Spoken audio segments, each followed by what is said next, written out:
Hey everyone, welcome to our intro into functional 3D printing. I'm Andrew and I'm on FTC Team 17097 Protostars. What is functional 3D printing, you might be asking? Well, functional 3D printing is using additive manufacturing through 3D printing to create practical parts. By using 3D printers, you're able to rapidly prototype along with saving weight and ultimate customization compared to off-the-shelf parts. 3D printing is built on the foundation of a moving print head, laying down plastic filament, continuously building up layers to create full 3D parts.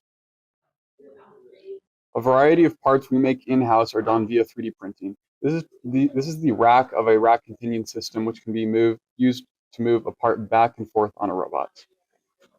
We 3D printed these gears in our grabber from last year's robots.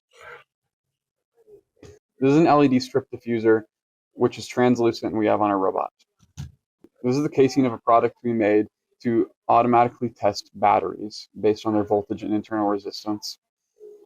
And this is a holder for batteries to keep us organized. There are a variety of ways to create multicolored 3D prints. This was created using the Bambu Lab AMS, which means Automatic Material System. It works by switching filaments out during the print cycle to create multicolored 3D prints. This part is also created with the Bambu Lab AMS and has inset text, which is hard to do by using pause printing, which is how this part was made. It's done by pausing a print at a certain layer line and switching out the filament color or type. Layer lines create inherent weaknesses in 3D prints.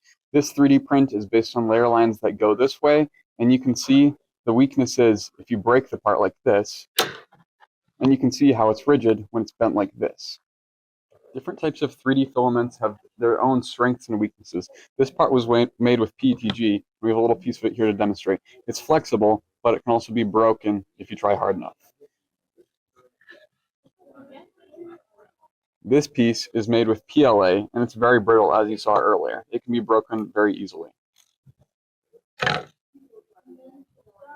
This black part is made with TPU, a type of flexible plastic.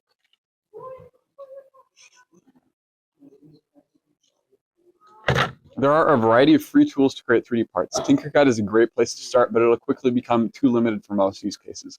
Fusion 360 has a free student license, and it includes a gear generator, and the features are much more expansive compared to Tinkercad. Onshape and FreeCAD are also great options, with the former being browser-based. There are other belt generators which are also useful, and we'll put all the links to these tools in the description. Thank you for watching. I hope you enjoyed. We're going to have more videos out soon relating to everything about FTC robotics. Don't forget to hit that like and subscribe button and stay tuned for our other videos.